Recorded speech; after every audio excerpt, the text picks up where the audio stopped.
5 seconds on the shot clock here for Phoenix. Booker to the corner. Up and in. Stop it. Devin Booker. Stop it. Welcome to a Valley Sports Plug Phoenix Suns playoff recap for Round 1, Game 3. I'm Chris Patrick, and with me is my man Michael Benjamin here to break it all down for you. So let's go ahead and take a look at how Game 3 broke down for the Phoenix Suns in Los Angeles.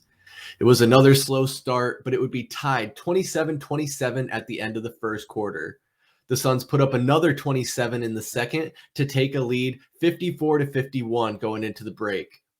The Suns came out hot in the third, putting up 40 points to score 94-85 going into the fourth. Able to get it done at the end of the game, the Suns came out victorious. The final score 129-124 over the Los Angeles Clippers to take the lead 2-1 in the series. Now we'll pass it over to Mike for an in-depth look at Game 3. The big news of the day, hours before the game. Superstar Kawhi Leonard is listed as out for Game 3. And unfortunately for the Phoenix Suns, it was the same song and dance. They started off slow, down 6 to start, but then rattle off 12 straight. And the Clippers go on a 14-2 run. They didn't score for 4 minutes, but the Suns had some early turnovers to leave them in the game, and it was tied after 1. And then in the second quarter, the Suns hit a trio of triples to take an 8-point lead, but then the Clippers go on a run again, continue to let Norman Powell cook as he scores 8 straight, but a Chris Paul wide open layup keeps the Suns in front by 3 heading into the break. And then to start the second half, we come out with that intensity as we saw in Game 2. Booker came out scorching, 13 in the third. We take a 9-point lead headed into the fourth. And to start the fourth quarter, we kept expanding, took a 12-point lead through the first 4 minutes, but then DA kept dropping the soap. Guys couldn't hit wide open wing shots, and the Clippers found themselves trimming the lead to 3 with just 1:44 left in the game. And Torrey Craig hits a huge wing three-pointer from a swing pass from Kevin Durant, which we thought was the dagger. But unfortunately, some more missed shots, some more missed free throws, and just a couple of bounces. You might be surprised. This game might still be going, but it ended up being a free throw game, and Kevin Durant ended it from the line for the Suns. Chris, not our most exciting game, not a pretty way to finish, but we will take a 2-1 lead in the series to regain that home court advantage. And now it's time for the 3 keys of the game. So what's number 1 on the docket for tonight? Number 1 key of the game has to be the aggressiveness of the Phoenix Suns. They were getting to the foul line, attacking the basket, and knocking them down to boot. I mean, 35 of 46 will take it. That compared to 19 and 25 for the Clippers at the free throw line. Devin Booker, yeah, he was being aggressive, but honestly wasn't a big fan of his shot selection a lot of the times. He's still taking difficult shots when maybe he could give it up and still move the ball around a little bit. But overall, you almost have to wonder if, although we were aggressive and getting these free throw opportunities, did we get bailed out with all these opportunities at the line? I don't think so. I think the Suns started to take advantage of the size mismatches that they were giving. When Tyler Lue went straight to a 5-guard lineup. Down the stretch in the fourth quarter, DA finally found himself onto the floor. He had some big offensive rebounds down the stretch, but the Suns understood those opportunities they had and kept attacking, which led to those free throws down the stretch, which were sorely needed because, man, the way that the Suns team was playing defense down the stretch, if we didn't outshoot them by almost 20 free throws, who knows what happens down the stretch in this game. But Chris, what's number 2? What is the second key of this game? The second key of the game has to be the amount of minutes our starters played. Booker, Durant, and Paul all over 40 minutes played, and the bench is still not contributing as much as we would like. It looks like 18 points coming off the bench. We're still not seeing Terrence Ross play when he was promised a lot of minutes coming in, and I know Monty's still trying to figure out the rotations, but the overall theme of the bench not contributing, I mean, Landry Shamet alone is 2 of 9 from the field goal range in his last 3 games, and his minutes have only continued to go down. with Campaign injured and not playing, we really would like to see more of a contribution from our bench, in my opinion. Bismack Biyombo is doing a great job of coming in and playing aggressive on both sides of the court. But it's tough when you see guys coming off the Clippers bench doing successfully, and we're having to stretch our starters thin, playing them high minutes. And I wonder if this will catch up to us in the long run. I really hope not, Chris. I mean, we're still wondering about how these minutes are being fleshed out. Josh Okogie finally starts to get some more run with 21 minutes. Like you said, with Landry Shamet, I think Monty Williams had a quick trigger tonight to pull him after he saw he wasn't going to be effective once again. And he gave those extra minutes to Damian Lee, who hit 2 threes and had 8 points.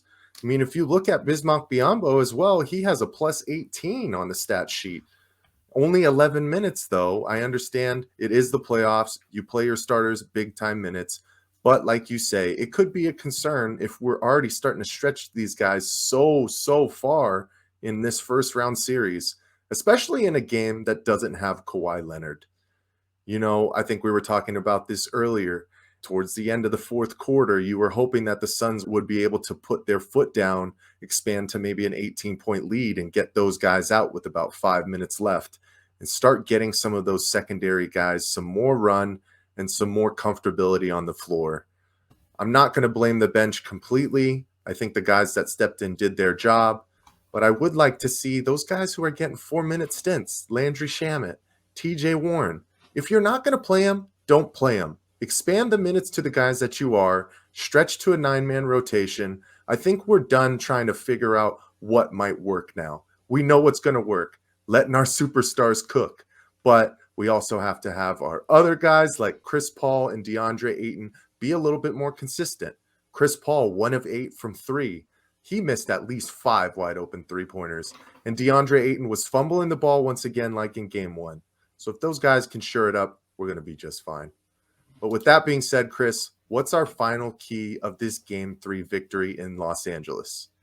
The third and final key was closing out and finishing the game. Ultimately, we did get the victory, but it was much closer than it should have been. Just a 5-point win in a game without their 2 best players in Paul George and Kawhi Leonard. Of course, Kawhi Leonard, a late scratch. I think a lot of us were really surprised to see him not play. But not to get away from the fact of the matter, the Suns did not finish this game strong. They were outscored 39-35 by the Clippers in the fourth.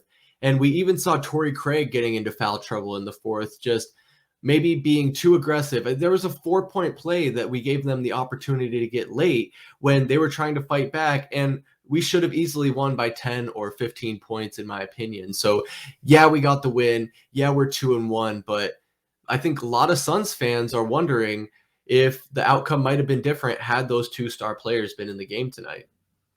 It's always a weird scenario to be kind of nitpicking during a win, but this is the playoffs, and this is the time to play your best basketball, and the Phoenix Suns still aren't doing it on a consistent basis. Allowing guys down the stretch to continue to still have open looks, not trying to force a double team at Norman Powell, who has 42 points on the night, the same way that you did to Kawhi Leonard in game 2. Make other guys contribute. I mean, you're looking at, with 30 seconds left, if Bones Highland's 3 barely just rims in and out, this could be a completely different one down the stretch. And we still had guys like Chris Paul missing key free throws at the end, where when he did get that ball at the end, right after he missed it, he swung it right to Kevin Durant as fast as he possibly could. I know everybody saw that. Those are worrisome types of things to me, because that's more of a mental game than it is not knowing what to do. So very confident the Suns are going to be able to figure this one out, clinch up this series. I still would not be surprised if it goes to 6 games. I think the Clippers are going to come out with some real fire and intensity next game. And if the Suns don't match it, we're going to be going back to Phoenix tied up. But Chris, what are your final thoughts for this one?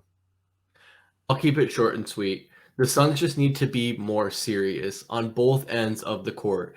They need to take better shots. Like I've criticized Devin Booker. He takes these crazy contested either faders or floaters or what have you. And he needs to make better decisions. He needs to see the open court. There was a time when he had Chris Paul wide open in the corner, and instead of dishing it to him, he drove the lane. Now, at the time, I'll say that might have been the right decision because Chris Paul was not shooting well from the perimeter tonight. But regardless, the team as a whole needs to make better decisions on both ends of the court. They need to start stronger in the beginning of the game. There's no reason that this game should have even been close at halftime, let alone by the final buzzer. If Kawhi's not playing, if Paul George isn't playing, hell, if either one of them is playing or both, you need to take this game more seriously. And I just can't stress that enough. I think that is going to be a serious, no pun intended, key for them going forward. You know what, Chris? I don't know if I can echo the same sentiments as you when it comes to Devin Booker. The guy exploded for 45 points, was a super stud on the defensive end as well. Sure, some of his shots were a little bit odd, but he was one of the only consistent guys making shots like Kevin Durant, and one of the only guys who have been doing it consistently through these first 3 games. So we just got to let our superstars cook. That's fine with me. They're going to take us to the promised land, and I like that they're starting it early, but we need that consistency coming from Chris Paul, DeAndre Ayton, and the rest of the guys who are going to come off this bench. Woo, crazy one tonight, Chris. I will take a W, but let's go into game 4 and see what we can do. Absolutely. We'll see game 4 this Saturday at 12:30 Arizona time when the Suns take on the Clippers for game 4 in Los Angeles. I know I'm going to be tuning in, and make sure you tune in to our next recap because we'll keep bringing these to you every Suns game throughout the playoffs. So for Michael Benjamin, I'm Chris Patrick, and we'll see you next time. Peace.